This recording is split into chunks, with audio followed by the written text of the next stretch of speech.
Yeah, I think this is a good idea for us to do together for the rest of the year since we're almost done. But listen to what he says.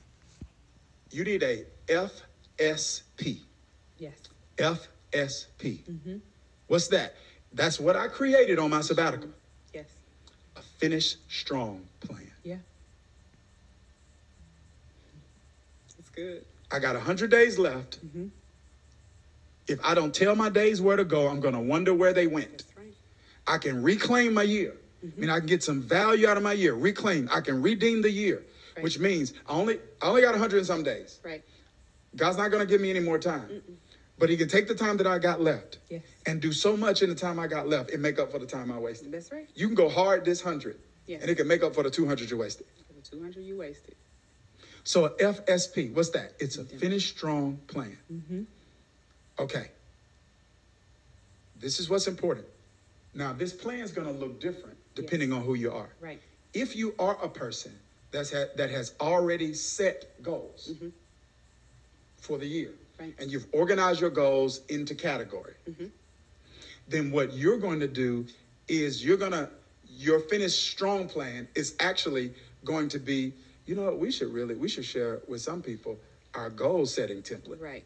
for the Yes. year. What does it look like to have a faith-based Right. goal setting setting. template? Because if not, they got to go to YouTube University. You're just going to get confused Yes. there. No. Google Academy, you That's get right. confused. Yeah. So, but anyway, if you have a template already, a goals Yes. for your goals for the year, then your finished strong plan is going to be different. You're going to look at what is on your original goal list, and you're going to have a first job of a leader is to define reality. Right. You're going to have an honest conversation with yourself. You're going to look at those goals and say, what is actually feasible in 100 days? And what's the time? Now, it still needs to be a faith goal, Yeah. right? So, because you don't lower your standard, Right. but you adjust the goal. Yes. And people get that confused, which is why they're afraid to adjust the goal. Right. Because they think adjusting the goal is lowering your standard. That's right. I'm not lowering my standard when I adjust the goal. Right. I'm adjusting the goal because I refuse to lower my standard. That's right. Because I have a standard and because you have a standard, you're saying just because I can't have it all Right. doesn't mean I'm going to accept nothing. I'm going to say that one more time. I don't think they heard me.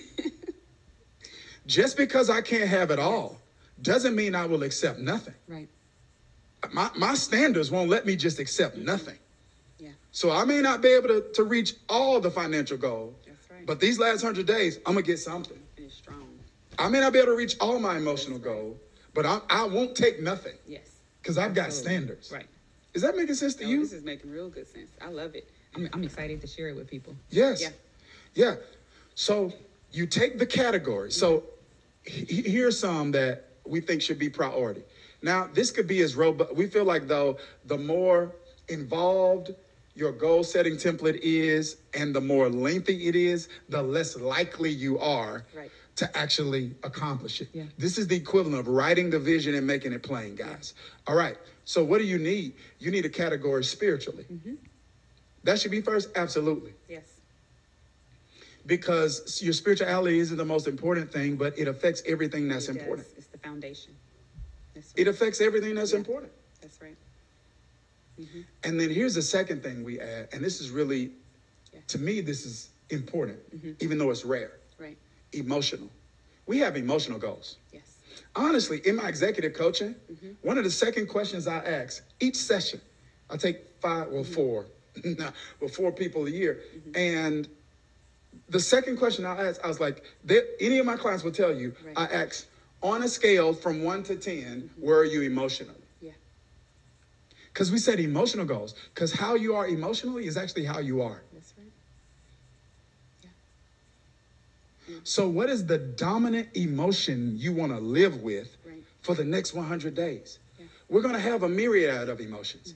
Up, down, this, that, and the other. Yeah. But what's the dominant one you want to live with? You might be in a season where you say, these next 100 days, for the most part, I know it's not going to be all the time. For the most part, I want some peace.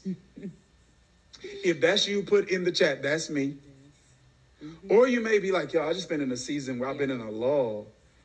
I want some joy. Yeah. As you're hearing this, what do you Yeah, think? and so some of the things, even I think about with the emotion, I believe you have to be emotionally healthy to make the right decisions. And so sometimes when you're emotional and you hadn't set those goals on where I want to be with my emotions, then you're not going to be able to achieve and accomplish some of the other things you set in place. So I definitely believe some spirituality is your foundation, but I believe that emotional piece, it helps you make the rest of the decisions to be able to do everything else you need to do. 100%. Yeah. Now remember, we're just talking about the finish your strong year plan. So That's the right. first part of this plan is clarifying where you want to end up. Right. Now, we'll walk you through Yes. strategies to actually get there. Right. But you got to identify.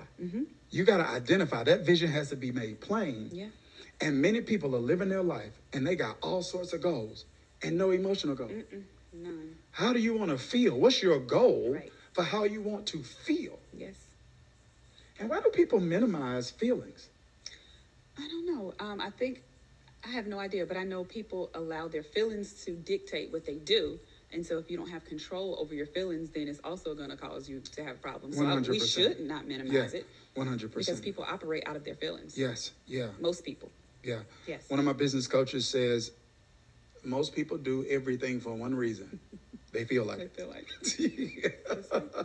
Yeah. So you got spiritual, Yes. you got emotional, then you got relational. Yes. And in relational, there should be 4 categories of relationships. Corporate relationships, that's people I work with. Right. Kindred relationships, that's my family. Casual relationships, those my friends. Right. Kingdom relationships, that's people I share the same faith with. Yes. So corporate, kindred, casual, kingdom. Right. All right? Now, what's Yeah. my goals there? Yeah. We just finished a couple's escape. I was Yes. trying to figure out what we called it. When did we do it? We did it in August. And one of the things that we taught the couples was Out of vision set. we need to do something for couples, by the way. Yes. I'm coming up with these ideas right on the fly. Y'all think we should do something for couples? Anyway, Yes. We should. We talk about the statements. yes, Yes. a mission statement for the relationship. That's right. And I showed them how I used to have this vague one that you really couldn't do anything with. Right. And then I showed them the detailed one that I had now that was very specific Yes. that I worked toward in our relationship. Right. See, this is important to us because we want you to win in every area. Yeah. Because I'm telling you right now, if you get the bag Yeah. and you empty spiritually and you're broken emotionally and you're unhappy relationally, you're going to feel poor. Yes. That's right. When you pour spiritually, emotionally, and relationally, you pour in the wrong. You're not wealthy. If you got money, you just got money. No. That's right. But you cannot enjoy the fruit of that labor if you're not happy relationally, if you're not whole emotionally, Yeah. and if you're not fulfilled and strong spiritually. Yeah. So spiritual, Spiritual. emotional, relational, Yeah. professional, and then financial. Financial. That's right. Now, if you've got a goal setting document already, you're going to look at that and say, okay, what from this can I put on the FSP? Yes.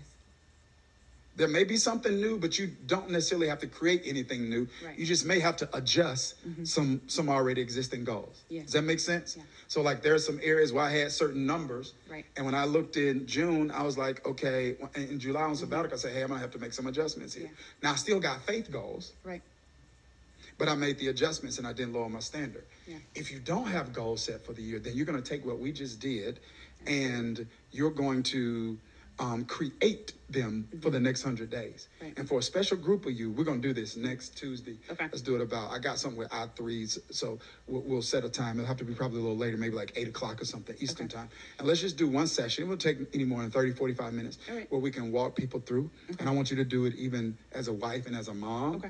Because people, they got... Yeah, and that's what I think about with a relational, because some people can say, why do you need relational goals? But I think about what my purpose is in life, and I know for us, we have to constantly make adjustments. So it depends on who all I am. So I'm mom, I'm wife, I'm daughter right now, taking care of my mom. So there's Yeah. goals that I have, and even my friends. And so we want to make sure even you have goals set for those. So good, so good, so good. So how many think that's a good idea? A finish your year strong plan?